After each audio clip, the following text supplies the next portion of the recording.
Today is going to be a full face of MAC like you've never seen it, because it's going to be by an actual MAC pro artist.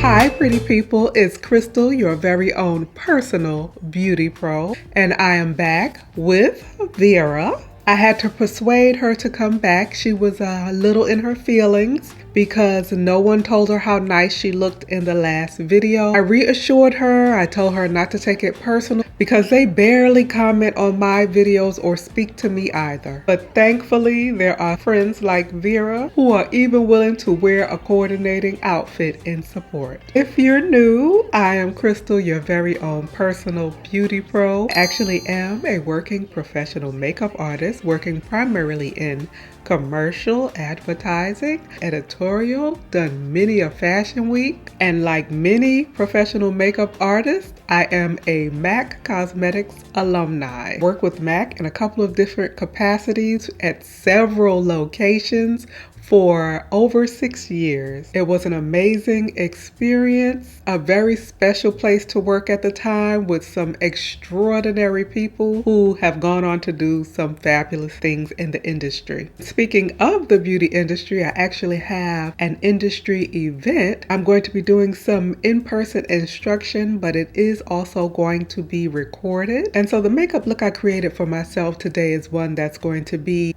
beautiful in person, but also film well. And I had enough time to record it for you. So there are going to be some really good tips and tricks in there for you. This look would also translate into a nice evening out or even a bridal look. So let's get ready with me. I've already cleansed and done my actual skincare routine, and now I'm going to do a bit more skin prep in preparation for the makeup. I'm not going to apply much in the T-zone. I don't want it to be too shiny. I'm going to focus in the center of the face, and because this bottle squirts out like a fire hose, I'm not going to spray my face. I'm actually going to spray the palm of my hand and push it into the skin, pushing it and pressing it in. You want to think about the look you're going for from the very beginning of your makeup application. So if you know you want something a bit more matte, then you might be going for more oil control product. And if you know your finished look is going to be a bit more dewy in some places,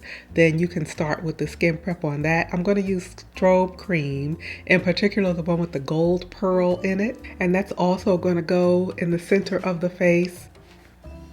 And products like this add a beautiful pearlescent sheen to the skin. I'm going to start with the MAC Studio Radiance foundation. So this is a serum-based foundation with a big skincare focus and a radiant finish. It's going to be medium coverage, and it's going to be the start of our look, and we'll build from there.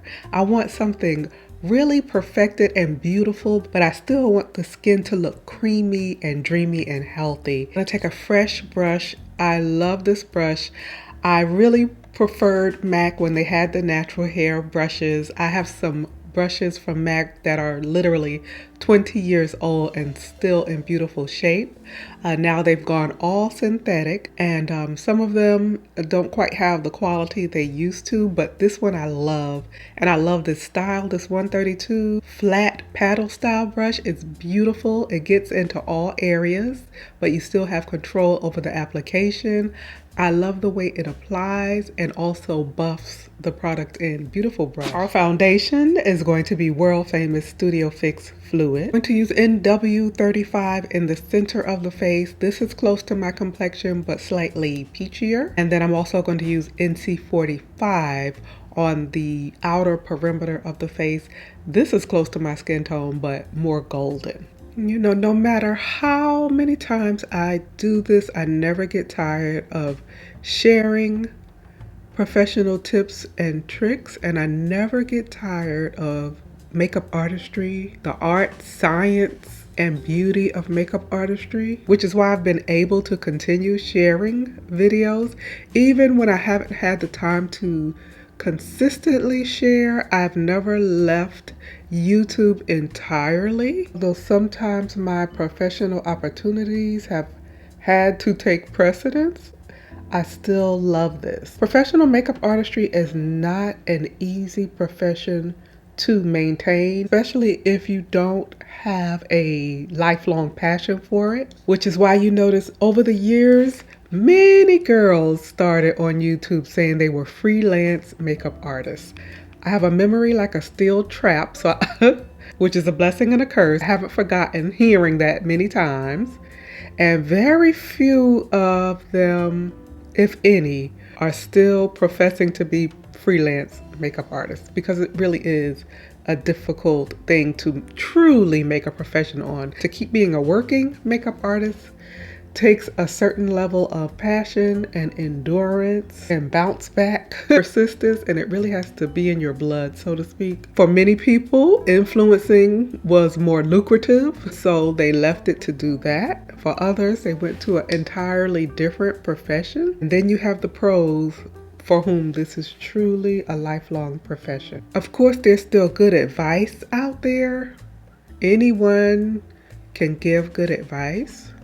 But even after social media being in the game for so many years, there's still very few working artists that share regularly. So for me, it's still worth it to share quality information with people who might not otherwise have access to it. This is an all-over face pen. It is a perfect subtle lift and concealer.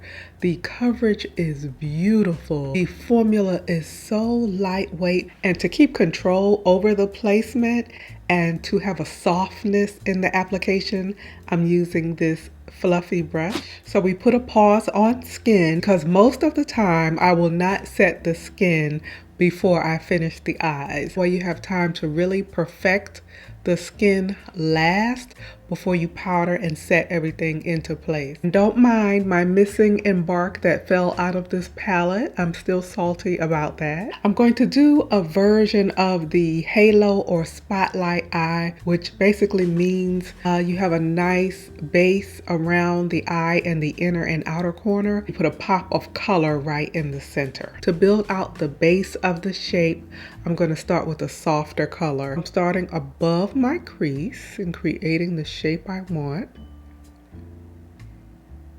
I'm kind of climbing up toward the inner brow, and then I want a nice curve toward the outer. I'm going to close off the outer corner. If you want a guideline, just think about your lower lash line and imagine if it continued curving up to your upper. And it's all about layering and building the tones so that you get this beautiful multi-dimensional effect. My next shade is going to be this burnt orangey brown. I'm taking that on a slightly fluffier brush because I want the color to be airy. And I've given this tip forever, but it still applies.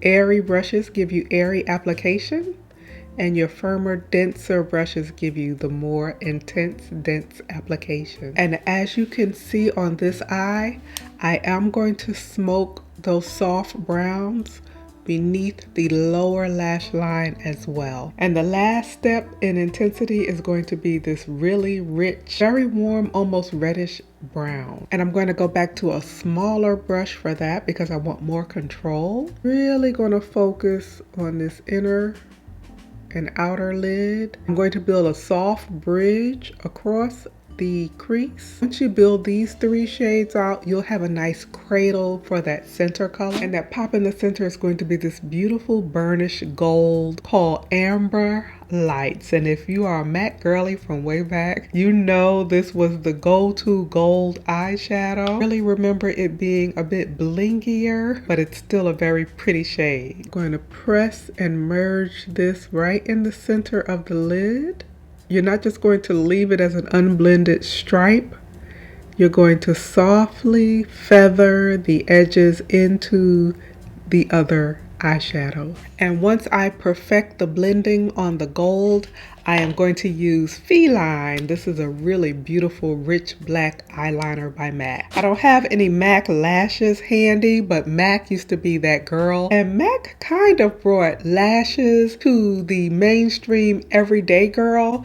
And they kind of lost their spot in the lash game when people discovered the cherry lashes. Other people got into the lash game. Lily Lashes burst on the scene with her mink lashes. House of Lashes, Huda Lashes. She started her brand with lashes. MAC lashes kind of fell off of the radar. But if you were a MAC girl in the lash heyday, then you may be familiar with number 7. And this silk lash is a similar design to that. I'll be sure to remember to link these. There are all kinds of powders, but really your loose powders are going to give you a really good set. It's really important to enhance the rest of the facial structure that really supports the eye look. I want to use some of these gorgeous MAC bronzers. I've chosen deep golden and rich golden. I'm going to use the deeper color, kind of sculpt out the face in the contours of the cheeks and around the edges of the forehead, and then I'll come toward the center of the face with the slightly lighter. Today I'm going to show you mineralized skin finish used for what it actually is, which is a very beautiful finishing powder. There are powders that set, that highlight, but a finishing powder actually is designed to blur and merge, polish the entire look. But it is very important to give yourself a polished lip line and to soften and blur the lip pencil.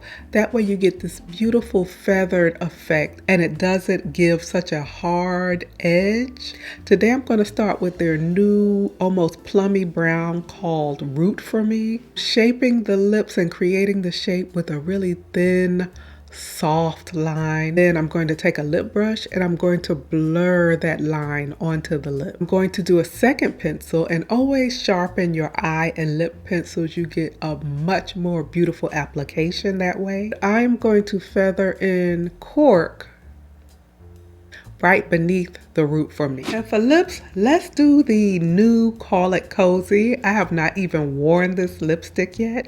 It is a beautiful caramel shade lipstick, and it reminds me of a lip gloss MAC had called Revealing, which was delicious and discontinued like so many things. And I'm going to finish it off with Moth to a Flame Dazzle Glass. MAC's Dazzle Glass is one of the best shimmering lip glosses to ever exist. They discontinued those too, but I do feel like they're going to be coming back. But when I started to see them dwindling, I grabbed several. So I have lots of backups of a couple of colors. I actually really like this Call It Cozy lipstick.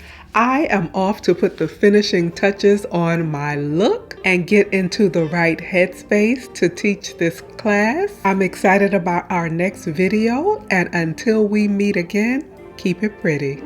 Yeah.